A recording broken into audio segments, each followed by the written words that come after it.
આશા રાખું છું કે તમે બધા સહકુશળો છો। આજે 20 ડિસેમ્બર 2025નું કરંટ અફેર લઈને તમારા માટે હાજર થઈ ગયો છું।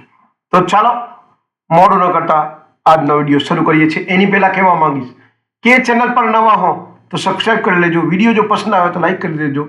ભાઈબંધ દોસ્તાર ફેમિલી મેમ્બર સાથે વિડીયો શેર કરવાનું બિલકુલ ના ભૂલતા। જે પણ ગવર્મેન્ટ નોકરીની તૈયારી કરતા હોય એના માટે ઇમ્પોર્ટન્ટ પ્રશ્ન અને જવાબ હોય છે। આવા જ પ્રશ્ન જવાબ ગવર્મેન્ટની એક્ઝામમાં પૂછાતા હોય છે। તો ચાલો મોડું ન કરતા આજનો વિડીયો શરૂ કરીએ છીએ।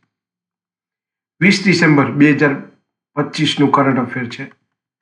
પહેલો પ્રશ્ન છે, ભારતનું પ્રથમ વન યુનિવર્સિટી ક્યાં સ્થાપિત કરવામાં આવશે? સાચો જવાબ છે ભારતનું પ્રથમ વન યુનિવર્સિટી ઉત્તર પ્રદેશના ગોરખપુરમાં સ્થાપિત કરવામાં આવશે। રામ સુતાર કોણ હતા અને તેમનું અવસાન કેટલી વયે થયું? રામ સુતાર પ્રસિદ્ધ ભારતીય મૂર્તિકાર હતા અને તેમનું અવસાન 100 વર્ષની ઉંમરે થયું।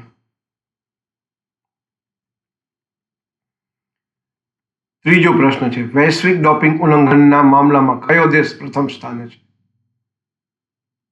વૈશ્વિક ડોપિંગ ઉલ્લંઘનના મામલામાં ભારત પ્રથમ સ્થાને છે।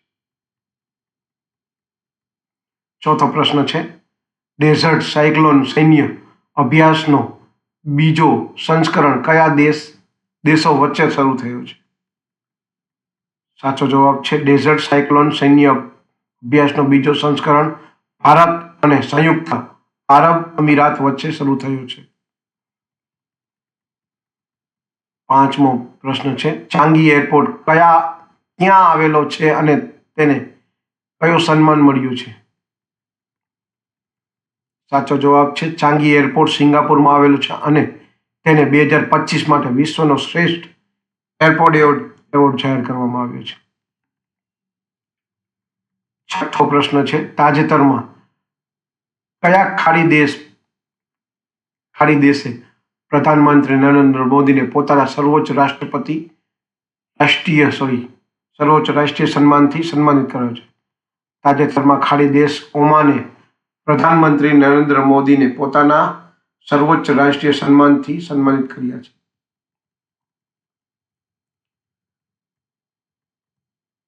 સાતમો પ્રશ્ન છે, જેપી મોર્ગને એશિયાનું સૌથી મોટું ગ્લોબલ કેપેબિલિટી સેન્ટર ક્યાં સ્થાપિત કરવાની જાહેરાત કરી છે?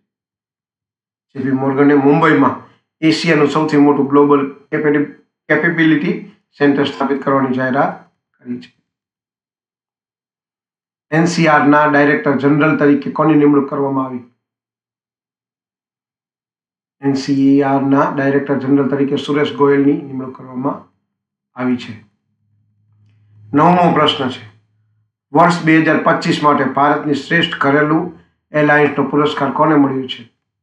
સાચો જવાબ છે વર્ષ 2025 માટે ભારતની શ્રેષ્ઠ ઘરેલું એરલાઇન્સ પુરસ્કાર એર ઇન્ડિયાને મળ્યો છે। 10મો અને છેલ્લો પ્રશ્ન છે, ટેરિટોરિયલ આર્મીમાં કમિશન મેળવતી IMA માંથી ગ્રેજ્યુએટ થનાર પ્રથમ મહિલા કોણ છે? સાચો જવાબ છે સાઈ જાદવ ટેરિટોરિયલ આર્મીમાં કમિશનર મેળવતી IMA માંથી ગ્રેજ્યુએટ થનાર પ્રથમ મહિલા બની છે। તો આ હતા 20 ડિસેમ્બરના કરંટ અફેર જે તમને ગુજરાતની કોઈ પણ ગવર્મેન્ટ જોબમાં મહત્વપૂર્ણ બની રહેશે અને ત્યાંથી વાંચજો અને યાદ રાખજો। ઠીક છે, અને જો વિડીયો તમને ગમ્યો હોય તો વિડીયોને એક લાઈક કરી દેજો। ચેનલ પર નવા હો તો સબસ્ક્રાઇબ કરી લેજો। ભાઈબંધ દોસ્તાર ફેમિલી મેમ્બર સાથે આ વિડીયો શેર કરવાનું બિલકુલ ના ભૂલતા। આજ માટે આટલું જ। જય હિન્દ, વંદે માતરમ દોસ્તો।